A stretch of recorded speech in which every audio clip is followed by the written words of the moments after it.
Hey guys, tonight we're not walking through medieval taverns or plague-stricken villages. Tonight we're walking into something even older, into the first stories ever told by human hands. Before parchment and ink, before Latin prayers and candlelit cathedrals, there was clay, damp, heavy, pressed beneath a reed stylus by a trembling scribe who believed that every mark was a whisper from the gods. The Vatican has spent centuries guarding the story of creation, of paradise, of divine order. But what if I told you that long before the Bible spoke, those same stories were already carved into the mud of Mesopotamia? What if the oldest fear in Rome's heart was not of demons or devils, but of memory, of clay that refused to stay silent? You probably wouldn't survive this discovery in the Middle Ages. You'd be branded a heretic or worse, dragged before an inquisition for suggesting that Genesis might not have been the first chapter of creation at all. So before you get comfortable, take a moment to like the video and subscribe, but only if you genuinely enjoy what I do here. I'd love to know where you're listening from tonight and what time it is for you, because somewhere between your midnight and mine, we're going to travel a few thousand years backward. Now dim the lights, maybe turn on a fan for that soft background hum, and let's ease into tonight's journey together. You start in darkness, the kind that isn't empty but heavy, thick with dust and the quiet of centuries. The ground beneath your feet feels like cooled ash. Somewhere beyond the horizon, you hear a faint wind moving through ruins. This is Mesopotamia, the land between rivers, where the first cities rose from mud and reed, and where gods once spoke through clay tablets. You walk past broken walls and shattered pottery, into a room that smells of earth after rain. In the center lies a fragment, small, unassuming but carved with cuneiform wedges. Those markings, simple as they seem, carry one of the oldest stories humanity ever told: how the world began, how man was shaped, and how the heavens were divided. Long before the Bible, before Moses or prophets, there was Enuma Elish, the Babylonian tale of creation. 7 clay tablets describing how the god Marduk conquered chaos and shaped the heavens from the body of a slain dragon. The rhythm feels familiar. Light from darkness, waters divided, stars hung in order. You've heard it before, haven't you? In another voice, one that begins, "Let there be light." It's uncanny, almost like déjà vu. The same story told twice, but in 2 different tongues.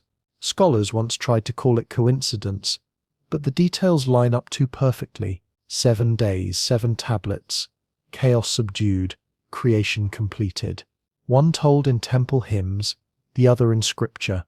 The Vatican never liked that comparison, because if Genesis was inspired by these older myths, then divine revelation becomes something murkier, less a message from heaven, more a memory retold. You imagine a medieval priest discovering this parallel, staring at the cracked tablets and realizing that the book of Genesis might be a translation of something far older. It would be terrifying. Faith depends on being first.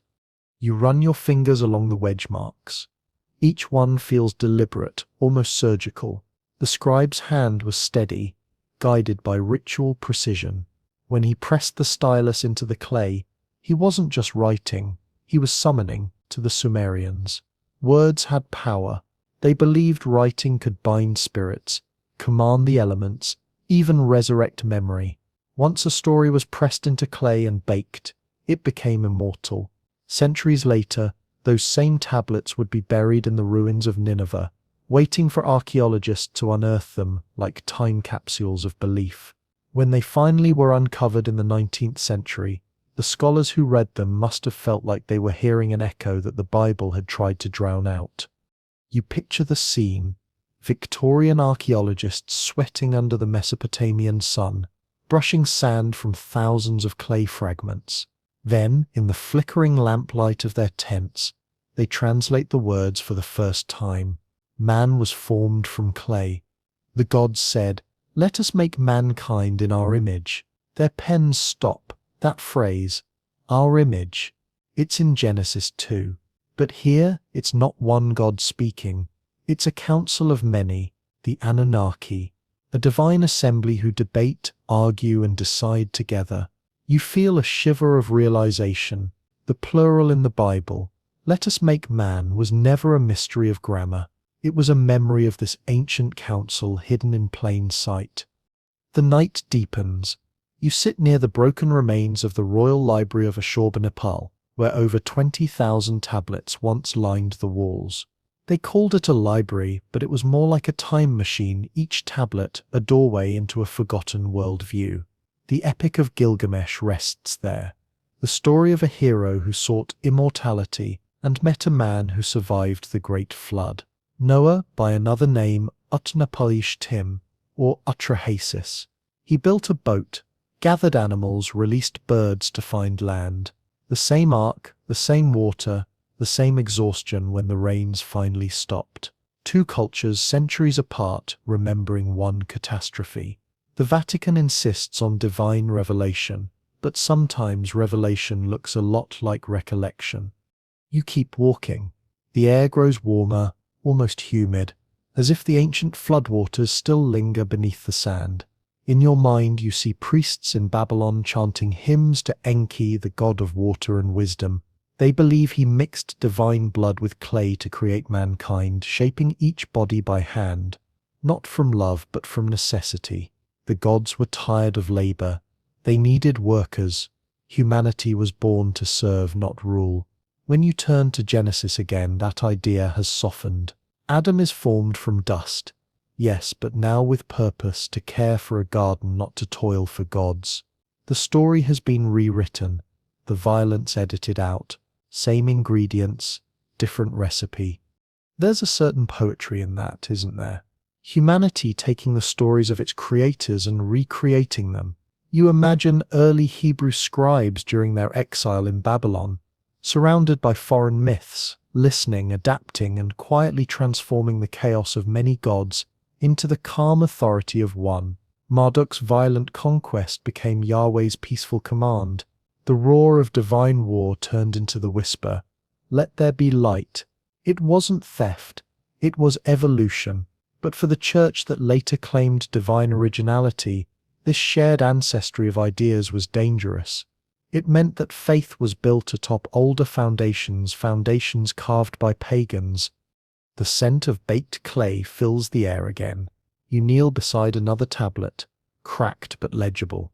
It tells of Dilmun, the Sumerian paradise, a garden without death, where rivers flow pure and the gods walk among men. The parallels strike again. 4 rivers, eternal life, innocence lost through knowledge. But there's one difference. In Dilmun, paradise is a place of freedom. In Eden, it's a test of obedience. The older story celebrates curiosity. The later one punishes it. Somewhere between Sumer and Scripture, wisdom turned into sin. You can almost hear the serpent's voice shifting in tone, once a guide, now a deceiver. That transformation alone tells you why the Vatican feared these myths, because they imply that morality wasn't handed down, it was edited. You look toward the horizon where dawn begins to seep through the ruins, painting the clay with faint gold. You realize that every generation rewrites its gods, smoothing the rough edges of the last. What began as a council of quarreling deities became one perfect being. What began as myth became theology, and what began as clay became canon. Yet the echoes never fully disappeared. Even the Bible couldn't silence them completely. The word Eden itself may come from the Sumerian Eden, meaning plain or steppe, the language of the world's first farmers, embedded forever in holy text. In Rome, centuries later, scholars inside the Vatican would study these same tablets in secret. They couldn't deny the parallels. They saw the flood, the garden, the creation of man, all older than the Pentateuch. But instead of confronting them, they chose silence.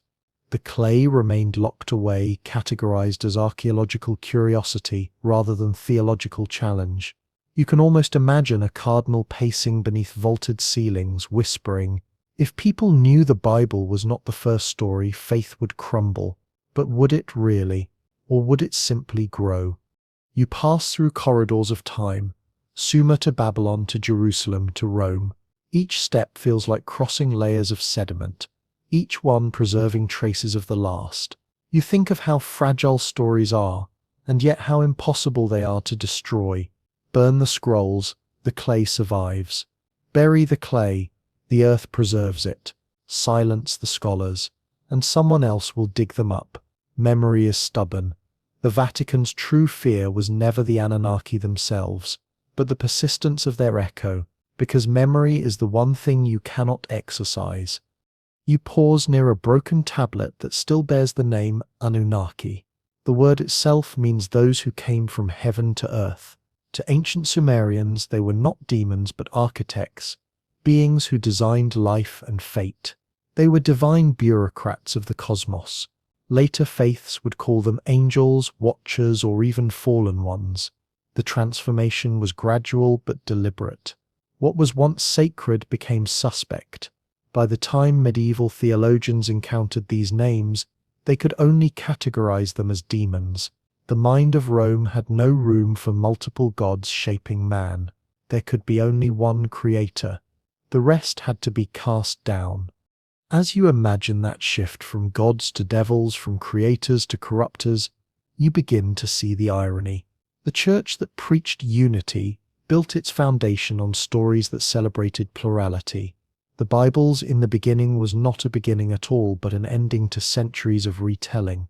Every clay mark beneath your hand proves it. And yet, far from diminishing faith, this revelation gives it new texture. To know that belief evolved doesn't make it less sacred, it makes it human. The air grows cooler again.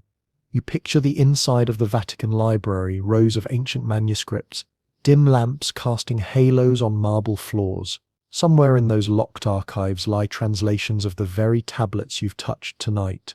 Perhaps the monks who read them centuries ago felt the same quiet awe. They must have realized that these older stories didn't threaten faith. They expanded it. But fear is powerful, especially institutional fear. Better to guard silence than to invite questions.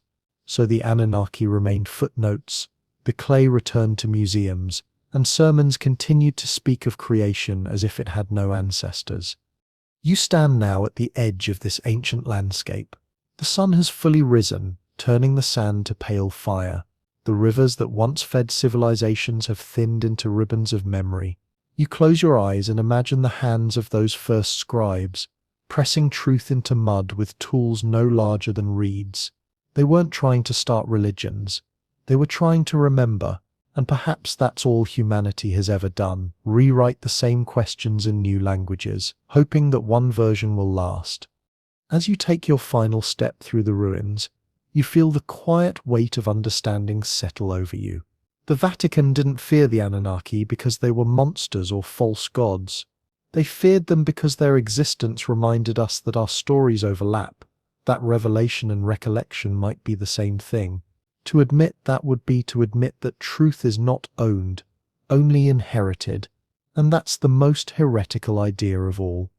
You open your eyes one last time and see the clay shimmering like gold under the sun. For a moment it almost looks alive, as if the words themselves are breathing. You smile at the thought that perhaps they are, because long after temples crumble and faiths divide, the earth still remembers every mark we leave upon it.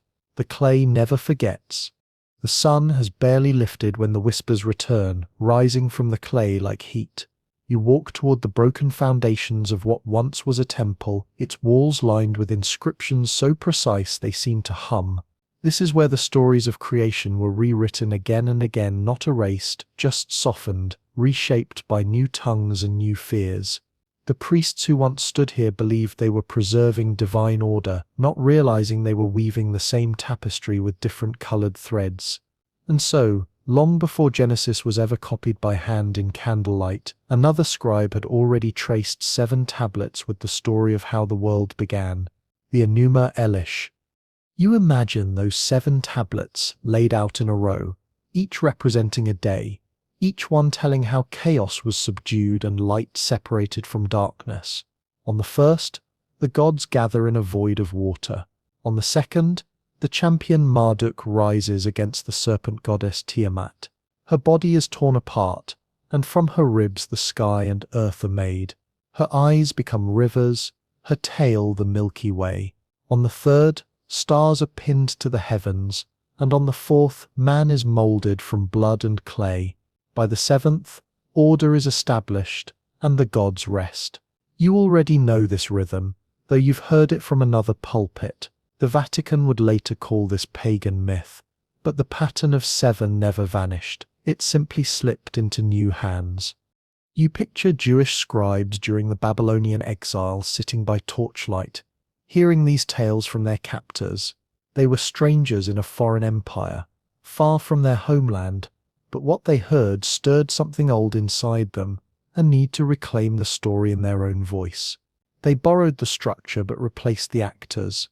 The cosmic war became a whisper from heaven. The blood and clay became dust and breath.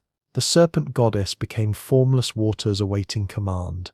By turning many gods into one, they didn't just translate, they purified.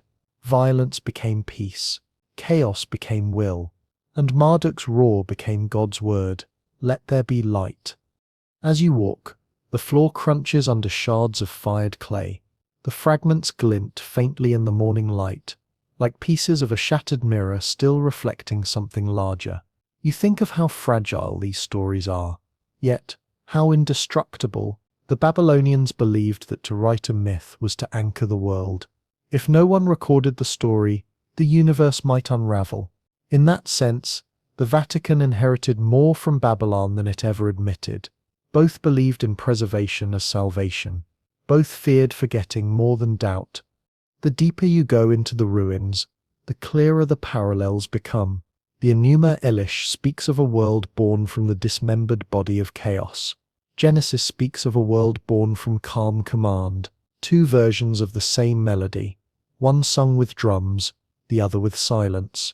You imagine hearing them together, the rhythm of battle fading into the stillness of prayer. There's beauty in that tension, a reminder that even our holiest peace may have violent ancestry. A faint breeze stirs dust across the floor, and for a moment it looks like mist. You can almost see the ancient scribes working, their styluses tapping in rhythm. They would have seen themselves not as inventors but as recorders of divine truth. To them, myths were memories of real events in heaven's history. When they wrote of Marduk defeating Tiamat, they believed they were describing something that actually happened in the time before time, a moment when order triumphed over chaos. When the Hebrew priests later borrowed that structure, they inherited more than a story. They inherited the need for order itself. Monotheism became the ultimate victory over chaos. One God, one will, no debate.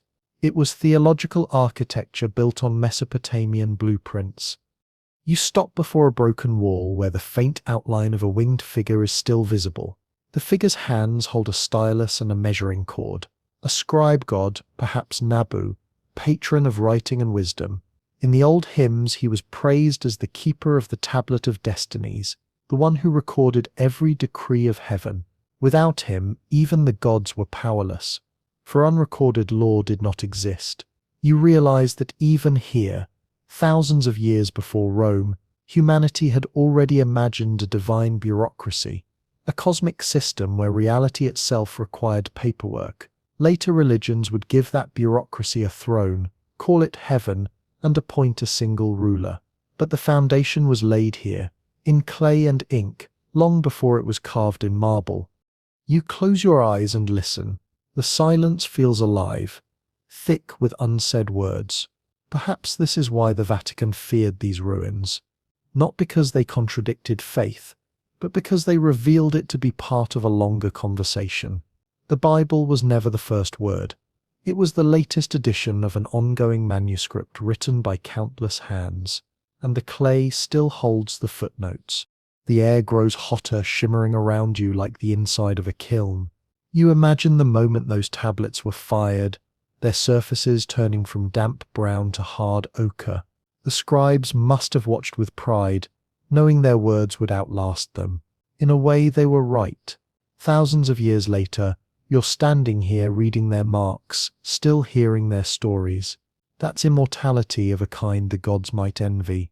You think of how faith tries to achieve the same thing, to preserve meaning beyond death. The difference is that clay doesn't care who believes it. It remembers anyway.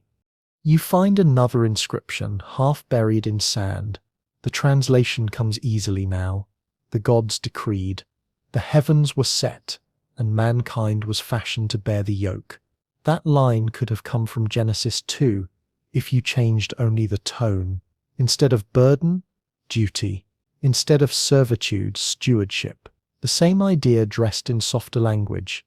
You wonder how many such edits were made, not out of deceit, but out of mercy. Perhaps the scribes who shaped Genesis wanted to give humanity dignity, to tell us we were more than laborers for the divine.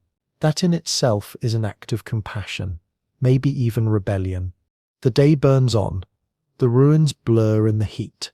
You start to see the outlines of ziggurats in the distance, stairways rising toward a faded sky.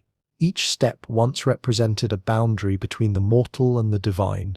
Priests would climb them, carrying offerings, hoping to bridge the space between earth and heaven. When Moses later climbed Mount Sinai to receive his tablets of law, he was retracing the same symbolic path. Clay steps became stone commandments. The ascent never changed, only the setting. Every religion since has repeated that climb, hoping to bring heaven a little closer. You imagine those priests looking down from the top of the ziggurat at the rivers glimmering below, realizing that their gods lived not above the clouds but within the cycles of nature, the flood and drought, the seed and harvest. Later, when the Vatican raised its domes above Rome, it built the same metaphor in stone, a mountain of faith layered toward heaven. The architecture changed, the instinct did not. Humanity has always tried to build upward, as if afraid of being forgotten by the sky. The light begins to dim again, turning the ruins the color of old parchment. You think about how much of history is translation, how every story is rewritten to fit the fears of its time. The Sumerians feared chaos, so they invented divine order. The Hebrews feared exile, so they invented divine covenant. The Vatican feared doubt, so it invented divine exclusivity. Every act of faith is an act of editing, but beneath each version the same outline remains: chaos, creation, fall, and return. A cycle as old as storytelling itself. As the wind picks up, carrying the scent of dry earth, you realize that what connects all these tales is not contradiction but continuity. The Bible did not erase the Enuma Elish. It absorbed it. The clay tablets were not destroyed by the church. They were buried until the world was ready to listen again. And here you are, centuries later, standing in the dust of both. You are part of that chain now, a link between myth and memory. When night falls, you light a small candle and watch the flame tremble. Its glow paints the broken inscriptions around you in amber light. Each line of cuneiform seems to move like script under breath. You whisper the words aloud, unsure whether they are prayer or history. Maybe there's no difference anymore. You understand now why the Vatican feared the Anunnaki, not because they challenged God, but because they revealed how human our need for God really is.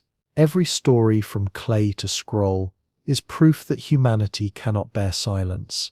We must fill it with meaning, with myth, with hope, and even when those stories change, the longing beneath them stays the same. The candle burns lower, its wax dripping like tears onto the sand.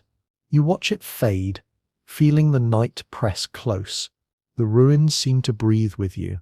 Somewhere far off a jackal howls, a sound as old as language. You close your eyes and imagine those 7 tablets glowing faintly beneath the ground, still humming their creation song, still waiting for someone to listen. And in that quiet, you realize that nothing ever truly ends. Stories only change their handwriting. The night stretches endlessly, and you can't tell anymore where history ends and imagination begins. The ruins seem to pulse faintly under the moonlight, as if the ground itself still remembers being molded. You wander past broken pottery and collapsed walls, and somewhere in that silence you begin to feel the weight of the next question, the one that's haunted every civilization since the first myth was written. Where did we come from? Not just spiritually, but literally. Out here, where the air smells of dust and time, the answers were once carved in clay. You kneel by a fragment smaller than your hand. Its markings are faded, but one word still glimmers through the centuries. Ninmah, the mother of creation.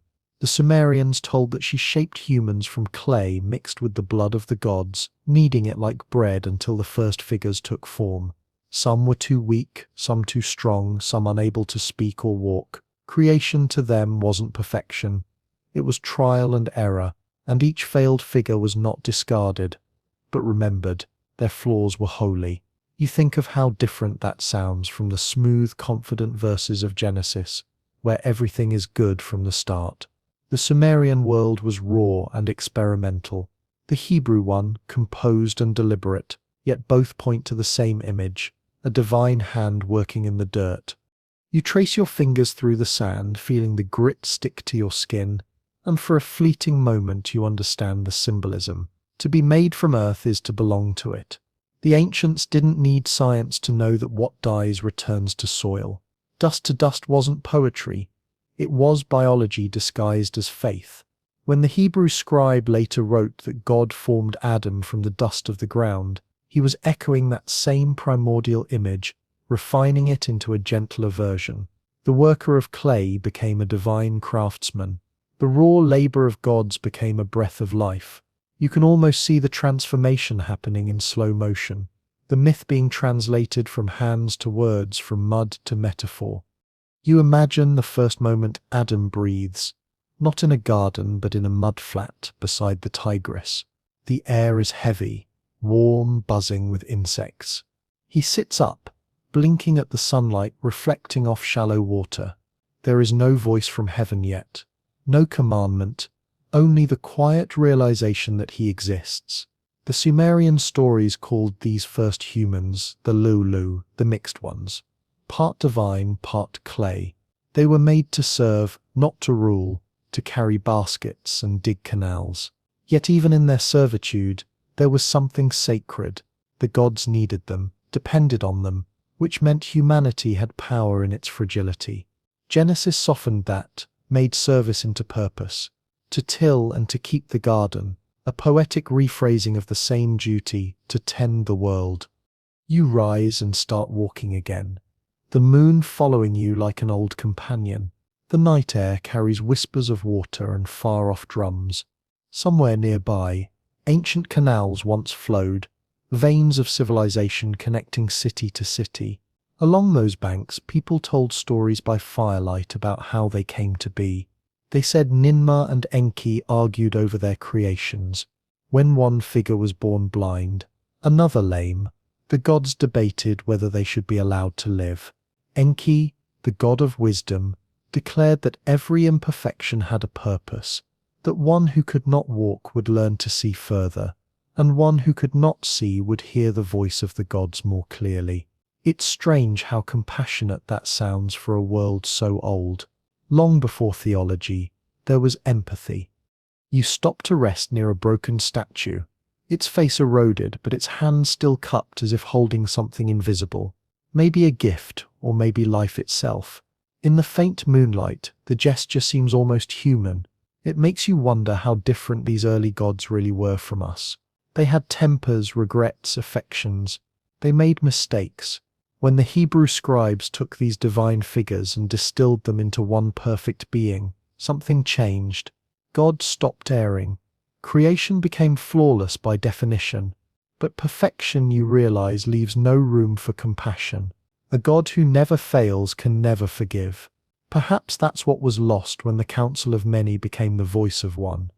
You recall the Sumerian story of the woman made from a rib, a detail so oddly specific that it can't be coincidence. In the myth, Ninmah heals a sick man by shaping a rib to replace the one that failed. Later in Genesis, that motif reappears, transformed into the creation of Eve. Healing becomes companionship. Medicine becomes love. Two different metaphors sharing the same bone. The Church would later preach it as divine unity, but its origin was more practical, an image of balance. For the Sumerians, the rib was the seat of life, close to the heart, To share it was to share essence, and perhaps that's the truest reading of all, that we are literally built from each other.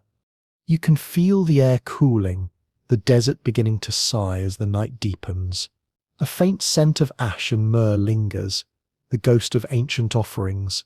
You imagine a priest pouring oil over clay figurines, murmuring prayers for fertility, harvest, rain. He believes that each figure holds a spark of divine breath, a fragment of the same force that animated Adam. And maybe he's right. Science would one day call it carbon and hydrogen, but he called it spirit. The vocabulary changed, not the miracle. Somewhere in the distance, the ruins of a temple glow faintly in the moonlight. You walk toward it, drawn by curiosity. Inside, reliefs on the wall show a procession of gods handing tools to humans: hoes, baskets, plows. It's an image of cooperation, not domination. The gods are mentors, not masters.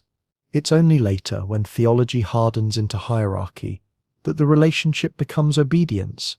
You can almost see that shift happening, the way power consolidates in every civilization. The Anunnaki fade into angels. Angels become symbols of order, and the freedom of creation becomes the discipline of faith. You sit down on a fallen column, staring at the carvings. The faces of the gods are serene, but their eyes seem almost sad. Maybe they too knew what was coming, that one day their names would be erased, their temples emptied, their myths labeled blasphemy. Yet their stories didn't die. They survived in disguise, tucked into holy books and whispered prayers. Every time someone reads Genesis, they are unknowingly reciting fragments of Sumer. You can't decide whether that's tragedy or triumph, maybe both. A soft wind rises, stirring the sand like breath. You think of how many times humanity has tried to separate itself from the dust, to claim divinity as something apart. But no matter how many layers of theology we stack, the foundation is still mud. The Vatican could lock away 1,000 tablets, but it can't unmake what we are. We are echoes of clay, animated by stories that refuse to fade. You close your eyes and imagine yourself kneeling beside that first handful of earth being shaped. The fingers that mold it aren't distant or supernatural. They feel like your own. Maybe creation was never about being made by someone else, but about remembering that we are capable of shaping ourselves. Every generation molds its beliefs, breathes life into its myths, and calls them truth. That's not deception, it's devotion. The stars above you flicker like pinpricks in a vast ceiling. Somewhere a fox darts between the ruins, leaving tracks in the dust. You follow them absently, your steps light. The ground feels warm, almost alive beneath your feet. You realize that this story of clay, dust, and divine breath is not ancient at all. It's happening every moment. Every time a child takes a first breath, every time someone forgives, every time someone rebuilds something broken, creation continues. The myth never ended, it just changed tense. You look down at your hands, coated in fine grit from the ruins. They look almost like they've been dipped in time. For a moment you think of the line from Genesis again, and the Lord formed man of the dust of the ground. You smile because now you know that's not just theology, it's geology, a poetic reminder that we are made of the same elements as stars and soil. It doesn't make faith smaller, it makes creation universal. The moon begins to set, painting everything in shades of silver and shadow. The ruins fade into silhouettes. You sit quietly, letting the night wind carry away the dust from your hands. The world feels still, almost sacred. You whisper a thank you, not to any particular god, but to all the hands, known and forgotten, that shaped this story across millennia. The clay remembers them all. The dawn returns, pale and slow, bleeding through the horizon like ink through parchment. The air smells of dust and salt, and you realize that the same wind that's touching your face now once passed over the ruins of Dilmun, the first paradise. You walk toward the faint outline of what used to be a city by the sea, now buried beneath centuries of shifting earth. The sand crunches beneath your boots, and for a moment it sounds like rain on parchment. Somewhere beyond the dunes you can almost hear water whispering against old stone. The Sumerians called it Dilmun, a place untouched by sickness, where no one grew old, where lions didn't kill, and rivers never ran dry.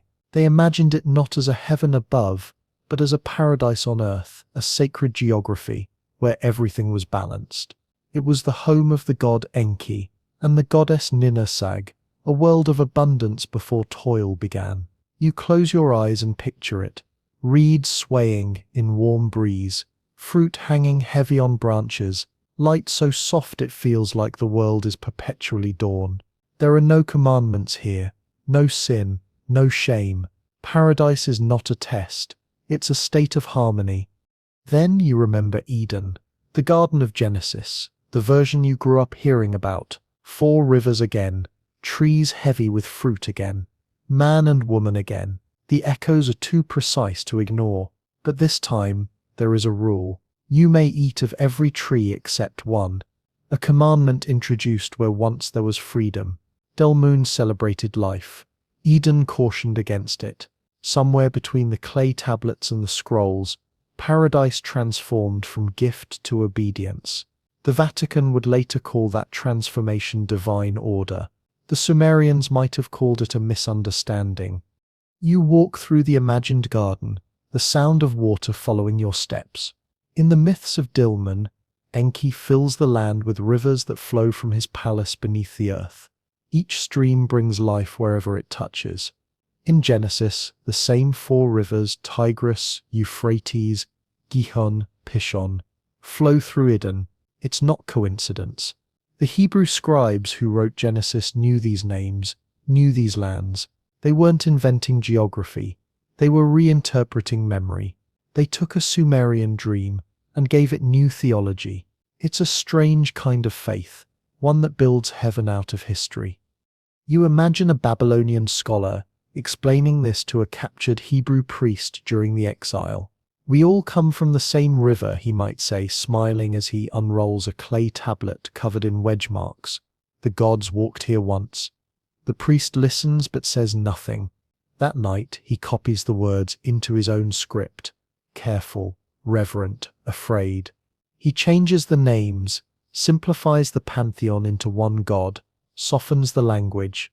The story becomes Eden, and by morning paradise has a boundary. There's something deeply human in that. Our tendency to turn freedom into structure, to take an open field and build a wall around it just to feel safe. The Sumerians imagined a world without prohibition. The Hebrews a world sustained by it. Maybe they both describe the same truth from opposite directions. Too much freedom breeds chaos. Too much order breeds rebellion, and paradise perhaps can only exist in the fragile space between them. You bend down and scoop a handful of sand. It runs through your fingers like time. Somewhere beneath this soil lies the memory of that first garden, real or imagined.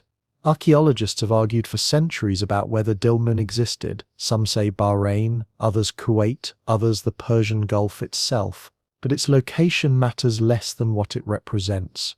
To the Sumerians, Dilmun wasn't heaven. It was a reminder that perfection once walked the earth and could briefly return. In that sense, it wasn't lost, it was dormant. The wind carries the faint cry of a bird, distant but sharp. You follow the sound toward a rise of stone that looks almost like the edge of a wall. Moss clings to its cracks. In the carvings you see familiar shapes, trees, rivers, winged beings tending fruit. One of them holds a serpent in his hands, not coiled around a tree, not whispering temptation, but resting calmly like a symbol of wisdom. The serpent for the Sumerians wasn't evil. It represented healing, knowledge, renewal, the cycle of life shedding its old skin. Only later would the serpent be condemned, its wisdom rebranded as deceit. You realize how much is lost when meaning shifts from reverence to fear. You walk further into the ruins. Every step seems to echo against unseen corridors. The temperature drops slightly, the air cooler, heavier, as if the past itself has weight. You can almost hear the conversations that shaped these myths. Theologians debating what to keep, what to hide, what to sanctify. In one version of the Sumerian story, Enki eats forbidden plants belonging to Ninazag, and as punishment he becomes sick. The goddess then heals him by creating new organs, one of which she calls the Ti, the rib. The same symbol appears again, reshaped in Genesis. In one story, a rib heals in the other. It creates the theme remains, restoration through division, unity through sacrifice. Even in paradise, life is born from limitation. You stop beneath an archway, half collapsed, its stones warm from the rising sun. You wonder what it must have felt like to believe paradise was nearby, that you could actually walk there, not after death, but in life. The people of Sumer didn't hope for heaven. They hoped for balance. When they spoke of eternal life, they meant continuity, children, harvests, rivers that never dry. Salvation was physical, not abstract. The Vatican inverted that, shifting paradise to a distant afterlife, unreachable except through obedience. The garden was no longer something you could touch. It became a reward instead of a memory. The thought makes you strangely sad. You sit on a fallen column and watch the horizon. The light here is different. Soft, honeyed, almost forgiving. You imagine the people who once walked this land, farmers, priests, scribes, all searching for the same calm you are now. They built temples, wrote hymns, told stories not to glorify gods, but to remind themselves that the world was once gentle. Maybe that's what paradise truly is. Not a place, but a memory of harmony. And maybe faith itself is the art of remembering what we've lost. A lizard scurries past, vanishing into shadow. You glance down and see the faint outline of footprints too perfect to be recent, perhaps carved intentionally. They lead toward a cracked basin, once a fountain. You touch its edge, still smooth despite centuries of wind. It's shaped like a blooming flower, petals curling outward. You imagine it filled with water, reflecting the sky, symbolizing the boundary between heaven and earth. The ancients believed that reflection was sacred, that to see the sky and the water was to glimpse both worlds at once. You dip your fingers into the dust at its bottom, and for a moment you see the reflection anyway. Your face blends with the faint memory of stars. The realization hits you quietly. Every story of paradise is a mirror. It shows us not heaven, but the best version of ourselves. The Sumerians built Dilmun as a dream of balance. The Hebrews built Eden as a lesson in humility. The Vatican built its paradise as a promise for those who obey. But beneath all of them is the same yearning, the same human ache for peace. The names change, but the longing doesn't. As you stand to leave, the wind shifts, carrying the scent of salt and something floral, like lilies after rain. You look toward the horizon one last time and see the shimmer of what could be water, or maybe just the mirage of what once was. Either way, it's beautiful. You whisper a small thanks to the gods of the rivers, to the scribes who wrote their names, and to the countless hands that retold their stories. The garden may be gone, but the memory still blooms, and that, perhaps, is enough. The sun climbs higher, painting the ruins gold. You step into its warmth and let it wash over you, a brief resurrection of paradise. The air hums faintly, like the vibration of a plucked string. Somewhere in that sound you hear both Dilmun and Eden whispering in unison. Not rivals, not contradictions, but two sides of the same dream. By midday the heat feels biblical, the kind that makes the air ripple and the horizon tremble like liquid glass. You take shelter beside the remains of an ancient levee, the earth beneath your boots cracked and pale, shaped by centuries of forgotten rivers. Somewhere far below, the memory of water still moves, deep and invisible, carrying with it the oldest fear humanity ever recorded, the flood. It is the only myth that refuses to die, told and retold, until it stopped sounding like history and began sounding like a warning. You close your eyes, and the air fills with thunder. It's easy to imagine the deluge, rain hammering clay roofs, rivers clawing at their banks, the cries of animals mixing with wind. Long before Noah ever heard his name, the people of Sumer told of another man, Atrahasis, chosen not because he was righteous, but because he listened. The gods had grown tired of humanity's noise, their endless chatter, their markets, their songs, their laughter, and so they decided to silence them with water. Yet one god, Enki, pitied mankind. He whispered through a reed wall, warning Atrahasis to build a boat and seal it with pitch. The story unfolds with eerie precision: the ark, the animals, the flood, the birds sent to find dry land. You can almost hear the scratching of styluses as scribes pressed those lines into wet clay nearly 4,000 years before the book of Genesis. You imagine the scene, the city half submerged, the survivors drifting among rooftops, the smell of decay and silt thick in the air. When the rains finally stop, Atrahasis opens the hatch. He releases a dove, then a swallow, then a raven. Only the raven fails to return. On the horizon, land appears. When he steps onto dry ground, he weeps, not for joy but for exhaustion. He builds an altar, lights a fire, and the scent of burnt offering drifts upward. The gods, smelling it, feel remorse. They promise never to flood the earth so completely again. That too should sound familiar. Noah does the same birds, the same altar, the same promise. But the Bible adds a covenant, a rainbow, a symbol of divine mercy.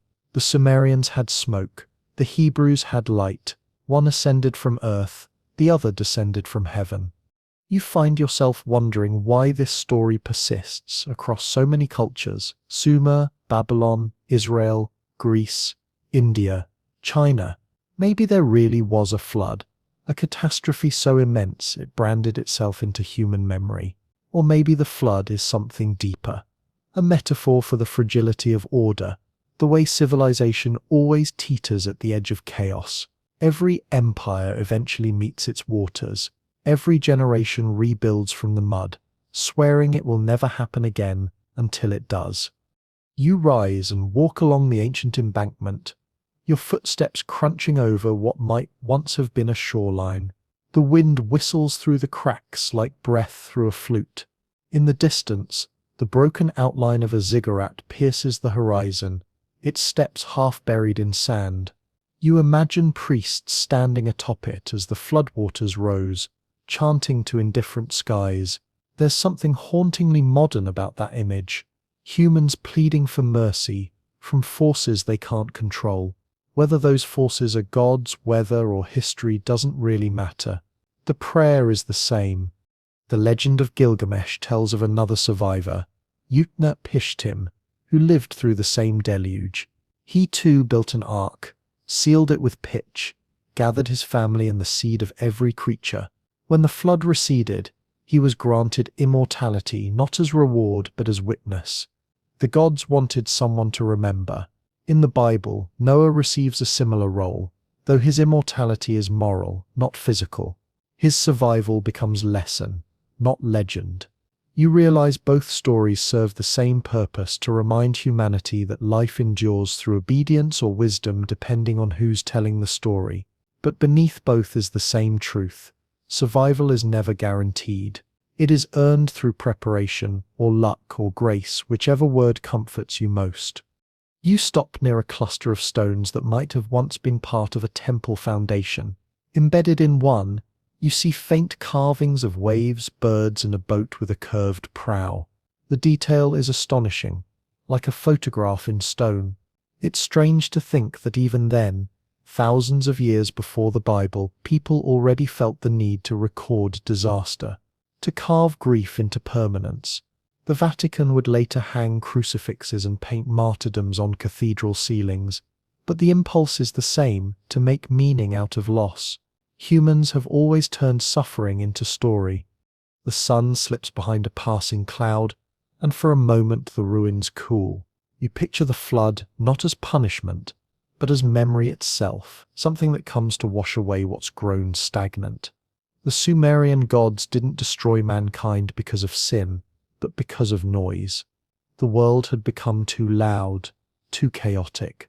The flood was silence restored. In a way, the Vatican inherited that logic. 2.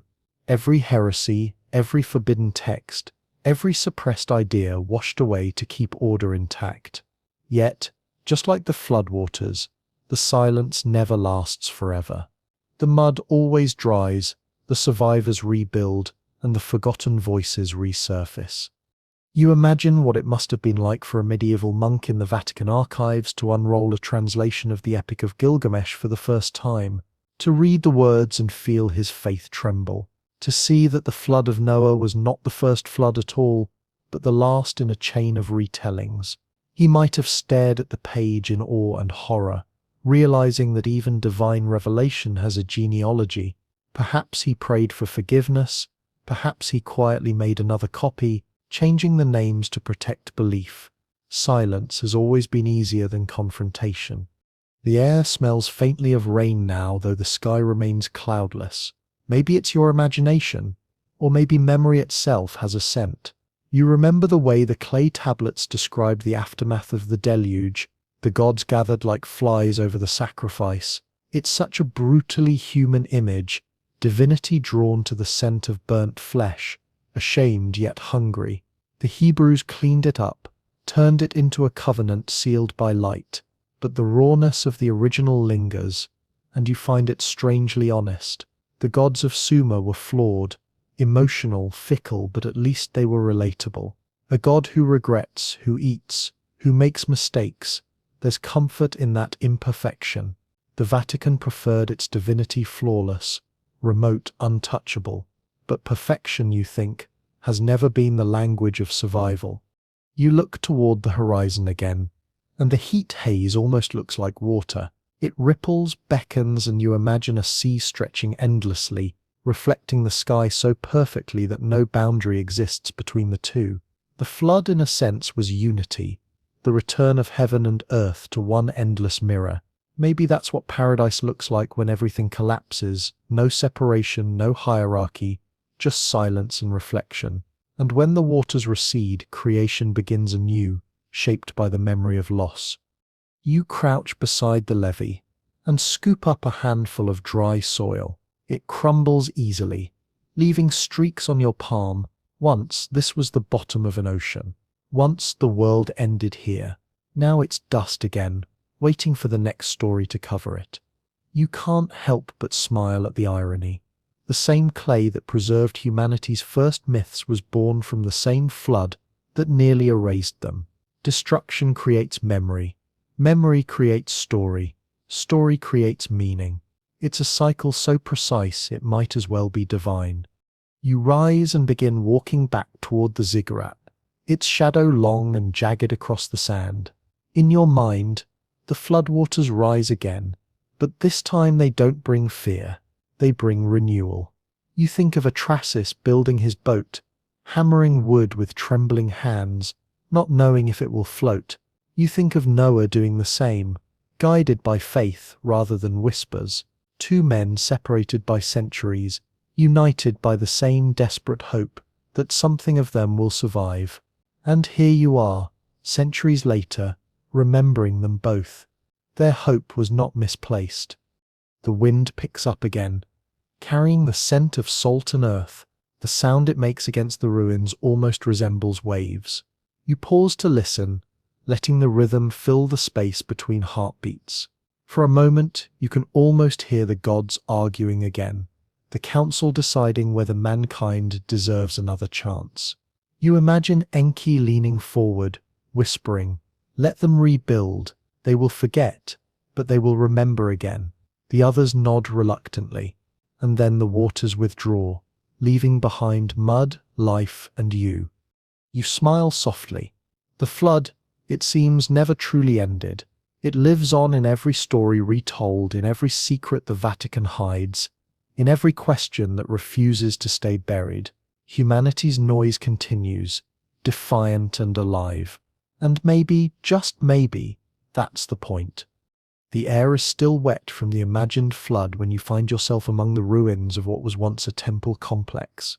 Its stones carved with strange symmetrical figures, At first glance, they look like patterns, decorative borders, but when the light hits them, you realize they're rows of seated beings, 12, maybe more, etched into the wall like a panel of judges. Each one holds a stylus or a rod, their faces worn smooth by centuries of wind. You step closer, brushing the dust away from their outlines, and it hits you that you're standing before one of the oldest depictions of power ever recorded. This is the Divine Council, the assembly of gods known as the Anunnaki, and before the Vatican declared there was only one voice in heaven, there were many.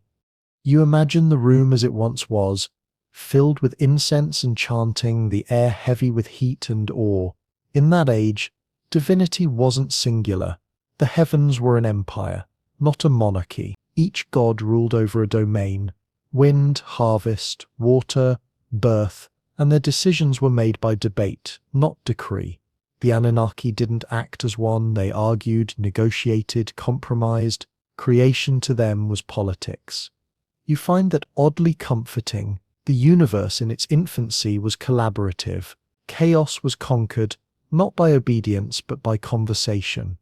The Sumerian tablets describe this council vividly.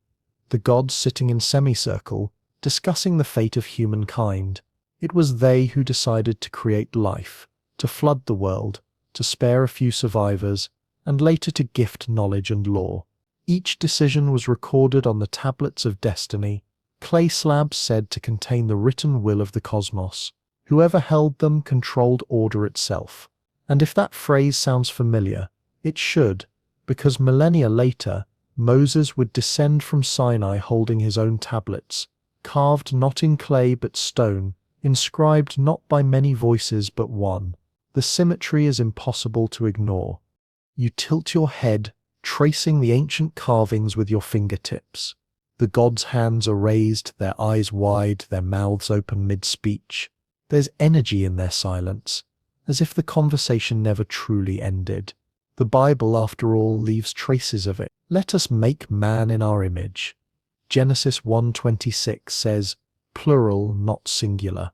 For centuries, theologians twisted themselves in circles trying to explain that. Some said it referred to angels, others to a majestic plural. But here, among the ruins, the answer seems obvious. It was a memory of the council, a remnant of polytheism hiding inside monotheism. The Vatican never liked that passage.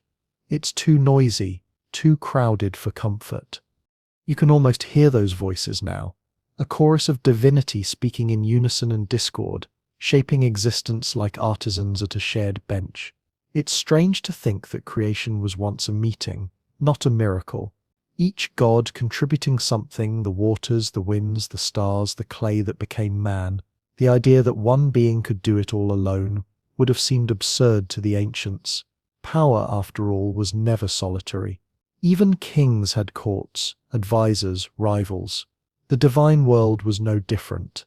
And maybe that's why the Vatican feared these stories. They democratized heaven. You step back and look around. The temple floor is littered with broken tiles engraved with the same wedge marks as the tablets you saw earlier. Each one was a record of judgment, a cosmic legal system. The gods, like magistrates, voted on the destinies of mortals. A king might win or lose his crown depending on their decision. Even the gods themselves weren't above the law. When the tablets of destiny were stolen by a rival deity, chaos reigned until they were returned. Power in heaven, like power on earth, was fragile. The Bible would later simplify all of this into the sovereignty of a single, omnipotent God. The shift wasn't just theological, it was political. It erased the possibility of disagreement in heaven, and by extension on earth. You imagine how that idea must have appealed to empire. A single God meant a single truth, a single authority. From Babylon's ziggurats to Rome's basilicas, theology was the architecture of control. You can almost see the pattern repeating.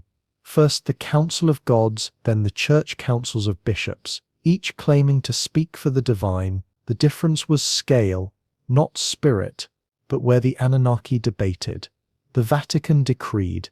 Silence replaced conversation. Doctrine replaced dialogue. The thought leaves you uneasy. You wander deeper into the ruins where the shadows gather thick between the columns. The air here feels heavier, as if full of breath. On one wall, a faint inscription catches your eye, its symbols still sharp despite the centuries. You kneel and read the translation scratched beside it by some forgotten archaeologist. The gods gathered, and their words became fate. Simple, chilling, elegant. Words became fate. Isn't that what Scripture is? The written decisions of an unseen council, edited and reissued until the plurality of voices sounds like one. You straighten up and let your gaze drift upward to where the ceiling once stood open to the sky. The clouds drift lazily, changing shape as they move. You can almost see faces in them, many faces merging into one. That's how faith evolves. The multiplicity folds inward until it becomes singular, but the seams never fully vanish. You think of the strange moments in the Old Testament when God speaks in plural, or when angels debate among themselves, or when the sons of God stand before the Lord. These are echoes of the old assembly, faint but unmistakable. The Bible may have tried to bury them, but clay doesn't forget. A gust of wind sweeps through the temple, scattering sand across the floor like a sudden snowfall. For a moment you feel as if you're standing in the middle of something sacred, not because of what you believe, but because of what you've remembered. The Vatican feared these ruins because they proved that monotheism was not a birth but an evolution, a long process of trimming the divine tree until only one branch remained. But the roots still sprawl underground, feeding everything we call holy. You close your eyes, imagining the Anunnaki in session. The sound of styluses scratching into clay, the rustle of robes, the low hum of debate. They're deciding something important, the destiny of mankind, perhaps. One argues for destruction, another for mercy. Enki, the friend of humans, leans forward, his voice soft but insistent. Let them live. They will suffer, but they will remember us. The others murmur, uncertain, and in the end they agree. The flood recedes. Civilization begins again. You open your eyes to the present, realizing that you are living proof of that decision. The Council's legacy survives not in temples or prayers but in curiosity, the same spark that made you come here in the first place. You look at the carvings one last time. The gods' faces seem less stern now, almost weary. Perhaps even divine beings tire of debate. The idea makes you smile. You wonder if heaven ever misses its arguments, its chaos of voices. The Vatican's heaven is silent, too perfect, too still. Maybe that's why humanity keeps retelling these older stories. We miss the sound of conversation in creation. We crave a God who listens, even to himself. As you step out of the temple, the afternoon light floods in behind you, turning the dust into gold. You pause on the threshold, feeling the warmth on your face. Somewhere above, thunder rumbles faintly. The world is still negotiating. The council never truly dissolved. It just changed venues. What was once divine debate now lives in human thought. In every argument, every prayer, every whispered doubt. The many became one, but the one still hides the many. And if you listen closely enough, you can still hear them. You walk away slowly, your footsteps echoing through the hollowed stone. Behind you the carved gods fade into shadow, but their presence lingers like the scent of incense. You realize that what the Vatican feared most wasn't that these gods existed, it's that their voices never stopped. They speak through us, through the questions we can't stop asking, through the stories we can't stop retelling. The council continues, and you are part of it now, another voice in the endless conversation between dust and divinity. By the time you leave the temple, the light has turned the color of amber wine. The air hums with the drone of unseen insects, and the shadows stretch long across the cracked earth. You follow a narrow path downhill until the stones give way to softer soil, the kind that remembers footprints. It's quiet enough to hear your own breathing, and then faintly you hear the sound of something else, scales dragging against sand. The thought makes you smile, because of course the serpent would find you here. it always does. You stop near a cluster of broken idols, their faces worn smooth by centuries. One of them, barely taller than your hand, shows a figure with a serpent coiled around its arm. The serpent isn't striking. It's calm, curious, its head tilted toward the god's ear, as if whispering advice. The Sumerians carved this image over and over again. To them, the serpent was wisdom incarnate, the symbol of knowledge hidden beneath the surface of the world. In temple reliefs, the serpent accompanied Enki, the god of water and learning, who taught mankind the secrets of writing and healing. You can almost picture the Vatican's reaction if one of their scholars had seen this carving centuries ago, a shiver of recognition followed by denial. Because in Genesis, that same serpent becomes something else entirely, the deceiver, the corrupter, the voice that lured humanity away from obedience. The same creature, same wisdom, rewritten as sin. You kneel beside the idol, brushing sand from its edges. The serpent's scales catch the light, and for a moment it looks alive. You realize that this shift from wisdom to evil wasn't just symbolic, it was strategic. The Sumerians celebrated the pursuit of knowledge. The early church feared it. A god who encourages curiosity loses control. A faith that rewards obedience stays intact. So the serpent that once whispered truth to kings was rewritten as the devil's mouthpiece. The message was clear. Do not question. Do not reach. Do not eat from the tree that makes you aware. Knowledge became exile. The irony is almost poetic. The serpent in Sumer was the companion of gods. The serpent in Eden was the enemy of God. And yet both stories begin the same way, with a conversation under a tree. You can almost see Eve standing there, her hand trembling above the fruit, not out of greed but of curiosity. The oldest human instinct to know. In the background, the serpent waits, not menacing but patient, like a teacher watching a student hesitate before the right answer. In that moment, she's not falling, she's awakening. The church later called it disobedience, but maybe it was the first act of free thought. The wind picks up, rattling through dry grass, and you continue walking. Ahead, the ground rises into a small plateau.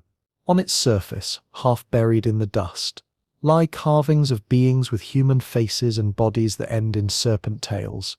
The Apkallu, the Watchers of Sumer. They were said to have descended from the heavens to teach humanity sacred knowledge, agriculture, law, architecture, music. They were guardians of civilization. In later Hebrew tradition, these same figures become the Irin, the Watchers of Enoch, angels who descended to earth, fell in love with mortals, and broke divine law. The Apkallu who enlightened humanity became the Watchers who corrupted it. The transformation is stark. What was once gratitude became fear. You crouch beside one of the carvings. The figure's hands are raised in offering, his wings spread across the stone like a memory of flight. You wonder what it means that humanity once imagined its teachers as rebels. Maybe every civilization eventually demonizes what it outgrows. The Sumerians saw the Apkallu as proof that knowledge is a divine gift. The Vatican saw the same story and decided it was a cautionary tale. Wisdom that didn't come from their god had to come from somewhere darker. That's how the word fallen gained its weight. The ground trembles faintly under a gust of wind, and dust spills over the carvings. You sit for a while, the air still and hot, your thoughts unraveling into the distance. The Book of Enoch, banned from the Bible but preserved in fragments, describes the Watchers teaching mankind how to make weapons and jewelry, how to read the stars and heal the sick. They reveal the secrets of heaven, and for that, they are cast out. Their children, born from human women, are called the Nephilim, giants who fill the earth with violence. The parallels with Sumer are impossible to ignore. The Apkallu taught too much. Humanity used their gifts for war. The Watchers did the same. Their children became monsters. It's as if every civilization tells the same story of ambition and regret, dressing it in new symbols each time. You pick up a small shard of pottery nearby. Faint etchings show what looks like a man standing beside a towering figure, both holding staffs. Their eyes are wide, their bodies lined with impossible strength. The Nephilim, maybe, or the ancient kings who claimed descent from them. In the Bible, the giants are destroyed by the flood. In Sumer, they're remembered as demigods who built cities and ruled for centuries. Same beings, opposite verdicts. It's hard not to notice the pattern. The older stories honor power, the newer ones fear it. You look up at the sky, the stars beginning to shimmer faintly in the fading blue. You think of how the Vatican must have read these parallels for the first time, how uncomfortable it must have been to see the familiar faces of angels staring back at them from Mesopotamian reliefs. The winged guardians, the hybrid giants, the serpents of wisdom, all predating their theology by thousands of years. To acknowledge that would have been to admit inheritance. Easier, perhaps, to call them demons. The night comes quietly, folding over the ruins like a dark shawl. You light a small candle and place it near the serpent idol. The flame wavers, reflected in the creature's carved eyes. In that flicker, you see the whole evolution of belief condensed into a single image. Wisdom turned to temptation, light turned to sin, divinity rewritten as defiance. The serpent doesn't look ashamed, though. It never did. It looks like it's still waiting to be understood. You breathe in slowly, letting the desert cool your skin. The air tastes faintly metallic, like rain that hasn't arrived. You think of how much history was lost in translation, not destroyed, just reframed. The Anunnaki became angels. The Apkallu became watchers. The giants became villains. And the serpent became the devil. But beneath every condemnation lies memory, stubborn and unrepentant. The Vatican could rename them, but it couldn't erase them. They still slither through scripture, hiding in footnotes and metaphors. Be wise as serpents, Jesus once said, echoing a wisdom older than Eden. You smile, because the serpent always wins in the end, not through power but through endurance. You can bury it under theology, call it evil, call it forbidden, but it keeps returning, a reminder that curiosity is sacred. The same curiosity that drove Ninmah to create, that drove Eve to reach, that drives you to walk through ruins tonight. Maybe that's what the serpent really represents, the part of humanity that refuses to obey when obedience means blindness. The candle burns low, and you rise to leave. The sky above is vast, a scatter of stars glinting like the eyes of forgotten gods. You imagine the watchers looking down, not with judgment, but with recognition. Their punishment was to remain in heaven, watching forever the creatures they once taught. But maybe they're still teaching, quietly through memory. Maybe every idea, every rebellion, every question whispered in the dark is another echo of the watchers, still passing knowledge through forbidden cracks in belief. You walk away from the ruins, your shadow stretching long behind you. The desert wind brushes against your back like scales. You don't turn around, but you feel it. The old wisdom following, patient and unashamed. The serpent's whisper is softer now, almost gentle. Know yourself, and you do. The moon hangs low, round and pale as a coin when you reach the next ruins. They rise from the sand like the vertebrae of some ancient creature, smooth and silver under the starlight. You can tell this place was built differently. Its stones aligned with purpose, its foundation heavier, deliberate. This was not a temple for worship, but for judgment. You walk between columns that seem to hum faintly in the wind, and the word that drifts through your mind is law. In the beginning, law wasn't written, it was spoken. Each decree was carried by voice, by memory, by ritual repetition. But the Sumerians wanted permanence. They wanted order that couldn't fade with the breath of a priest or the death of a king. And so they invented tablets, not for poetry or prophecy, but for authority. On these slabs of clay they recorded the will of the gods, the destinies of men, the rules of kingdoms. These were the tablets of destiny, the most powerful objects in Mesopotamian myth. Whoever possessed them didn't just rule, they controlled fate itself. You imagine the ceremony. A priest kneels before a high altar, Behind him, incense coils into the air like grey ribbon. He presses a stylus into clay, each mark deliberate, absolute. When he finishes, he lifts the tablet toward the sky, as if to show it to the stars. In that moment, the words become unchangeable. The clay hardens, and the decree is sealed. From that act onward, the divine was not just heard, it was read.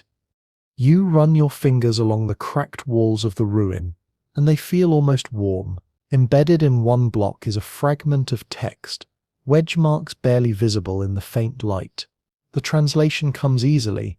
The tablets of destiny are held by He who commands the heavens. His word becomes law, and his silence, death. You shiver, not from fear, but recognition, because centuries later, another mountain would hold another set of tablets, carved not from clay but from stone, delivered not by a pantheon but by one God. Moses descending from Sinai, his face glowing like fire, carrying commandments etched by divine hand. The parallels aren't coincidence, they're continuity, the shape of belief refined, the material changed, the purpose identical. It's strange to think that a simple tablet could reshape civilization, but maybe that's what makes law sacred. The illusion that permanence can be carved into something fragile. Clay breaks, stone shatters, yet the words remain replicated by those who remember. You picture the first moment Moses stepped down from the mountain, his arms trembling under the weight of the commandments. The people waited below, frightened and awed, as if he were carrying thunder itself. They didn't know that this moment was older than they could imagine, that it had already been rehearsed thousands of years earlier in the ziggurats of Sumer. You walk deeper into the ruin. The floor is littered with shards of pottery and the occasional glint of broken glaze. Every few steps, the wind shifts, bringing with it the scent of old incense and salt. You imagine priests pacing here, debating decrees that would govern both heaven and earth. In their world, religion and law were one. Morality wasn't internal, it was external, etched in clay and guarded by the gods. To obey was survival, to defy was cosmic treason, and yet, somewhere in that system, you sense the beginning of something human. Because law, even divine law, always starts with fear.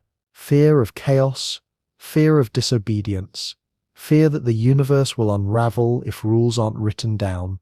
The Sumerians feared the flood. The Hebrews feared exile. The Vatican feared heresy.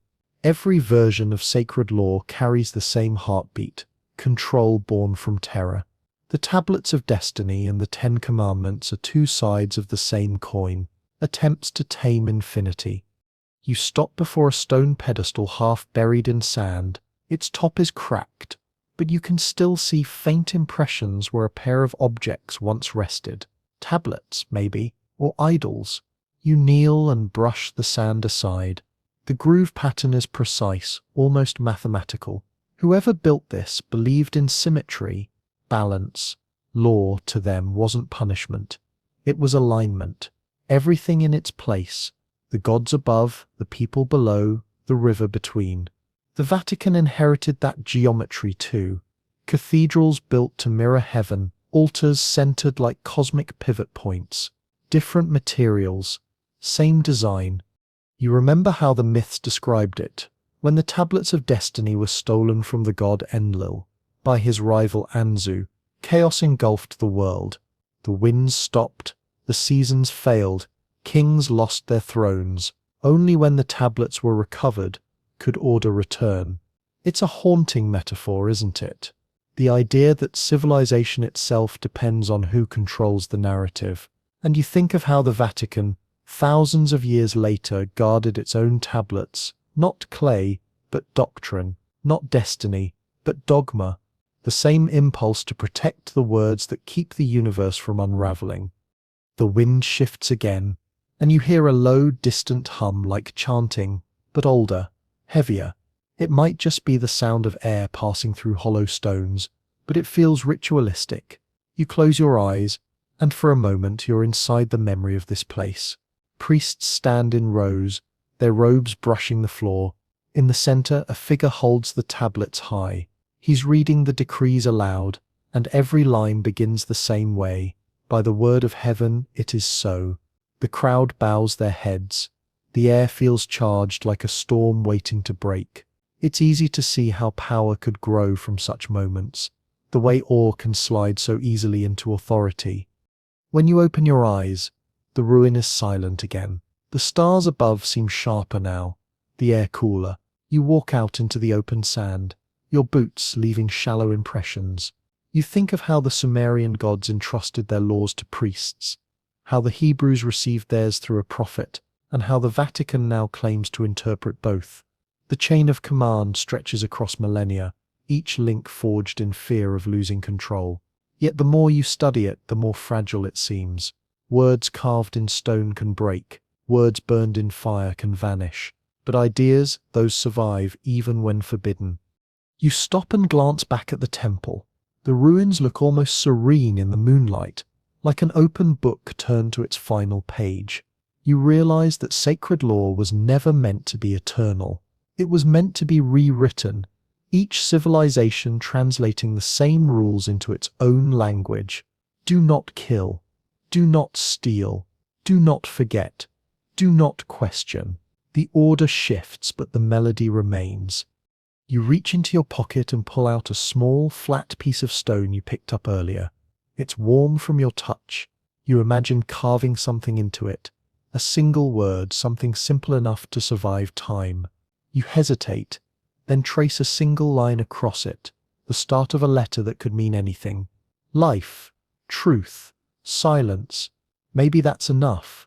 After all, the oldest commandments weren't sentences, they were gestures. The moment the stylus met clay, the law was already alive. The wind cools further, and the stars begin to fade. You can sense dawn approaching again.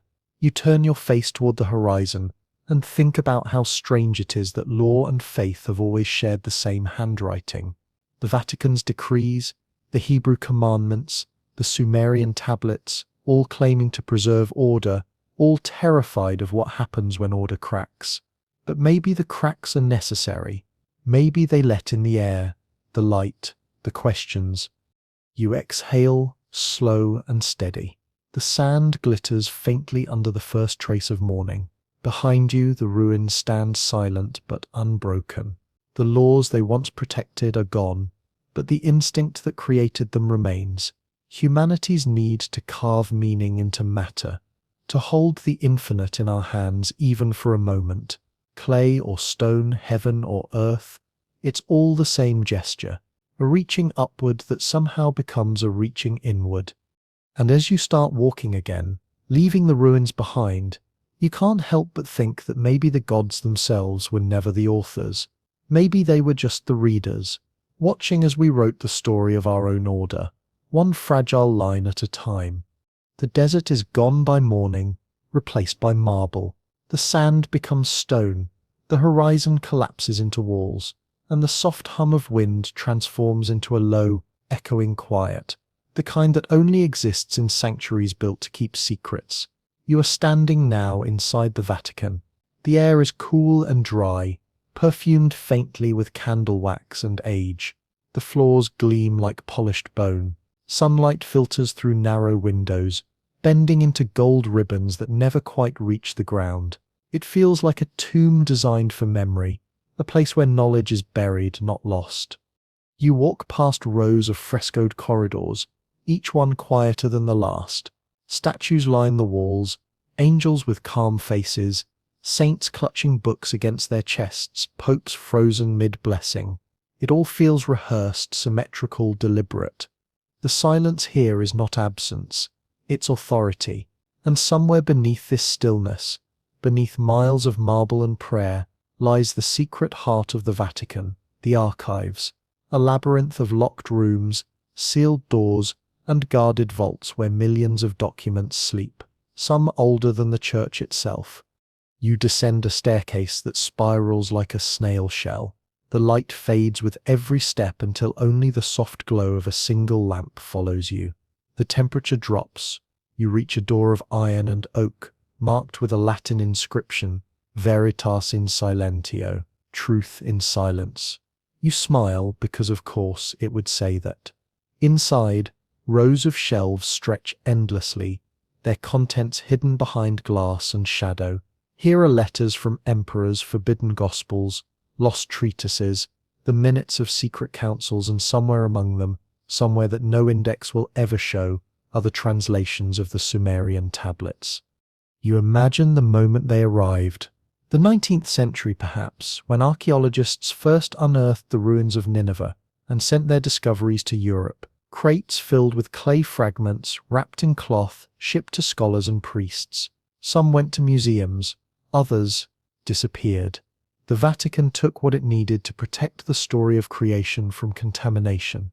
They called it preservation. But silence, when chosen, is a kind of rewriting. You picture the scene, a dim office lined with crucifixes and scrolls. A priest sits at a desk, translating a fragment. His eyes widen as he reads the familiar rhythm. Creation in 7 parts, a flood, a serpent, a man molded from clay. He whispers a prayer, uncertain whether it's of gratitude or fear. Then he places the fragment in a drawer, locks it, and signs a report that says only mythological text of pagan origin, unsuitable for theological study. It's the oldest form of censorship, classification. You don't have to burn a story to erase it. You only need to label it irrelevant. The air in the vault feels heavier, almost wet, as though it remembers what it's hiding. You move deeper, tracing your fingers along the glass cases. The labels are careful but vague. Documentum non divulgandum, not for public release. Scriptura non canonica, non-canonical scripture. You pause at one case containing something small and brown, a tablet no larger than your palm, its surface cracked and shiny like dried skin. You can just make out the wedge-shaped impressions of cuneiform. The tag beneath it says nothing but unknown origin. You know better. For a long moment you just stand there, breathing the same air as the ancient scribe who pressed those marks into clay. Thousands of years separate you, but the words between you are still warm. You think about how fragile truth is, not in its existence, but in its permission to speak. Every empire that has ever existed learned the same trick. You don't destroy inconvenient knowledge. You hide it until it no longer threatens the present. The Vatican, in that sense, is not unique. It's simply the most polished practitioner of silence. You move on, deeper into the aisles. Somewhere in the distance, a clock chimes once, soft, almost apologetic. It reminds you of how time behaves differently here, how centuries overlap like translucent pages. On one shelf, a scroll labeled De Surgin Gigantum. On another, Liber Serpentis, the Book of the Serpent. You smile quietly. Even the titles sound like confessions. You imagine these texts written by scholars who glimpsed too much, men who saw the fingerprints of Sumer on the pages of Genesis and realized that Revelation had ancestry. They must have known what would happen to their work. You can almost hear the whisper, "Better it sleep here than burn in the streets." You find a small alcove with a single desk and an open notebook. The handwriting is elegant, dated centuries ago. It reads, "The clay speaks, the church listens, but the church does not answer." You close the book gently. The phrase lingers. It reminds you of all the contradictions stacked within these walls, the desire to preserve truth and the fear of what truth might change. The Vatican claims to guard divine revelation, but perhaps what it really guards is divine reputation. You move toward the far end of the corridor where the shelves end and the walls curve into an apse. There, illuminated by a single hanging lamp, stands a sealed cabinet of dark wood. It has no label, only a carving at its center, a serpent coiled around a staff, the ancient symbol of knowledge. The irony is exquisite. You press your hand to the door, but it doesn't move. You're not meant to open it. You're only meant to know it exists. Behind you, the air shifts. Somewhere, a door closes softly. Maybe a guard, maybe just the building exhaling. You turn and take one last look at the room, the endless shelves, the hush that feels almost sacred. For a moment you understand why the Vatican has always preferred silence. Silence is control. As long as the stories stay locked here, the world above can remain simple. One creation, one God, one truth. But beneath that simplicity hums a deeper rhythm, the heartbeat of 1,000 buried myths still alive in the dark. You climb the stairs slowly, the sound of your footsteps swallowed by the thick air. When you emerge into daylight, the brightness feels violent. The sky above Rome is pale and vast. The bells of St. Peter's ring somewhere in the distance, calling the faithful to prayer. You watch the people gathering below, tourists, priests, children, all moving toward the same dome that hides so much beneath it. You wonder if they'd want to know what lies under their feet. Probably not. Faith thrives on clean surfaces. You walk toward the edge of the square, past the fountains spraying mist into the sunlight. The air smells of stone and incense and new paper. Somewhere nearby, a scribe is still copying scripture by hand, his quill scratching softly. The tradition continues, words made sacred by repetition, truth maintained by omission. You pause at the gate, turning back for one last look. The Vatican gleams like a polished skull, beautiful, immaculate, silent, but beneath that silence the clay still whispers. The stories buried in the vaults don't need to escape, they only need to endure, and you realize they already have. Every time someone asks a forbidden question, every time a scholar compares a verse to a tablet, every time curiosity overcomes obedience, another fragment surfaces. The flood rises again, not of water this time, but of memory. You smile faintly and whisper to no one in particular. The clay remembers. Then you turn away from the dome and walk back into the noise of the living world, where truth, at least for now, still breathes in open air. You leave the Vatican behind at dawn. The streets of Rome are almost empty, washed pale by the first light of morning. The cobblestones glisten from the night's rain, and somewhere far off a bell tolls lazily as if waking from a dream. You walk with your hands in your pockets, past fountains, past narrow alleys that smell of coffee and wet limestone. And for the first time in hours you feel the weight of everything you've seen settling in. The clay, the serpent, the flood, the silence. The city hums softly, but beneath that hum you can still hear it. The faint heartbeat of history. The stories never stopped. They only changed their handwriting. You find yourself wandering into a small museum courtyard, where a single glass case sits in the middle of the open space. Inside lies a fragment of a cuneiform tablet, no larger than your palm, cracked through the middle. The plaque beside it reads, Sumerian, c. 1750 BCE, Creation Hymn, Fragmentary. You lean close and look at the wedge-shaped marks, each line precise, deliberate, eternal. It's strange to think that this broken piece of clay holds the first human attempt to understand existence. Not through faith, not through revelation, but through memory. The scribe who wrote these words was not waiting for divine inspiration. He was trying to remember the way the gods made the world make sense. And then, without meaning to, you think of the Vatican again, the vast marble halls, the whispering frescoes, the cold air of the archives. On a table there, somewhere in the dark, lies a scroll written thousands of years later, retelling this same story with different names. Between the clay and the scroll, between the first tablet and the last testament, lies the entire span of human longing. Two civilizations separated by oceans and millennia, each convinced they were recording truth, each carving their version into eternity. Clay and parchment side by side, you realize they were never enemies. They were reflections of the same impulse to keep forgetting from winning.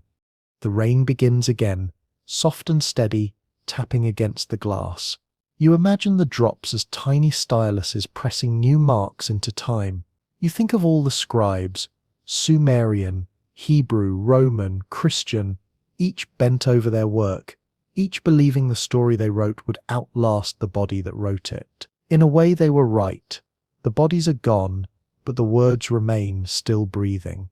You can almost see them floating through the centuries like embers passing from clay to scroll, scroll to paper, paper to screen.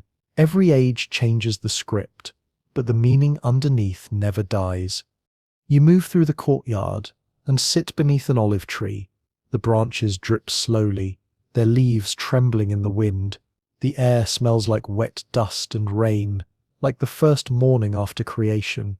You close your eyes, and for a moment, the city fades. You're back among the ruins of Sumer, watching the first sun rise over a river that doesn't exist anymore. You hear the stylus against the clay, the murmur of priests reciting hymns. Man was formed from the dust of the ground, one of them says, though he doesn't call it Genesis yet. You picture the tablet hardening in the sun, its words sealed forever. Then you see another scene, thousands of years later, Moses descending from the mountain, his stone tablets glowing faintly in the darkness. He doesn't call them the tablets of destiny, but they might as well be. You open your eyes.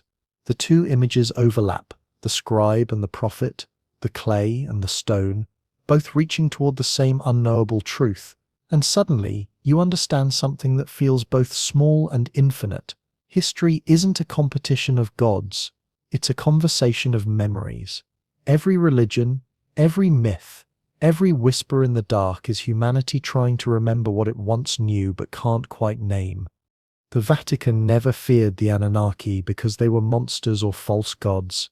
They feared them because they proved that revelation was not exclusive, that heaven had been speaking long before Rome learned Latin. The Anunnaki, the Apkallu, the Watchers, they were all different faces of the same idea that divinity is plural, that knowledge has many voices, and that creation is a chorus, not a solo. The clay tablets didn't contradict the Bible. They illuminated it. They reminded us that even the holiest text is built from older whispers. You watch the rain fall harder, each drop sending tiny ripples across the puddles. The sound is hypnotic. You imagine the clay softening again under it, the old words blurring, the edges dissolving. Maybe that's the final truth. Everything returns to dust, even the stories, but maybe that's also where they begin again. Because every time one version erases another, something new is born in the space between. The Sumerian scribe fades into the Hebrew prophet, the prophet into the priest into the historian, and now, into you. You rise slowly and walk toward the museum exit. The rain has stopped, and the air feels freshly washed. As you step into the street, the sound of the city returns, cars, footsteps, distant church bells. Yet the rhythm feels ancient, like an echo of drums along the Euphrates. You realize that this is what survival looks like. Not preservation, but transformation. The stories evolve because we do. Every generation tells them again. Not to control them, but to understand themselves. You pause on a bridge overlooking the Tiber. The river moves lazily beneath you, brown and shining. You can't help but smile. Two rivers. Two civilizations, the Tigris and the Tiber, carrying the same reflections across time. The wind off the water smells faintly of earth. Somewhere below, perhaps, there are fragments of old tablets washed here centuries ago, lost in the silt. You imagine them resting quietly at the bottom, still intact, still whispering. You lean on the railing, watching the surface glint under the weak sunlight. The sound of bells drifts over the city again, blending with the rush of water. For a long moment you feel suspended between two worlds, the clay and the scroll, the ancient and the holy, the forgotten and the remembered, and you realize that maybe the difference doesn't matter anymore. The same breath animates them both. You close your eyes and whisper the last words the old tablets might have carried. The gods made man to remember. Then you whisper what Genesis added, and man became a living soul. Two halves of one truth. The clay never lied and the scroll never corrected. It only continued the story. The wind rises, carrying the scent of rain and incense. You let it pass through you, soft as breath. The city stretches before you, bright and ancient and alive, every stone a story still being told. You smile faintly, and for a moment you could almost swear you hear the stylus again, pressing into clay somewhere deep below the earth, writing the next line. Because memory, like faith, never dies. It only waits. The world feels quieter now. The rain has stopped, the bells have faded, and the sky above Rome glows with the pale color of sleep. You walk slowly, each step softer than the last, until your feet barely make a sound against the stone. The air smells of dust and water, a blend so ancient it might as well be the scent of time itself. Somewhere far beneath your feet, clay tablets still lie in the dark, their words silent but intact. Somewhere above, scrolls still rest in marble halls, their ink steady and watchful.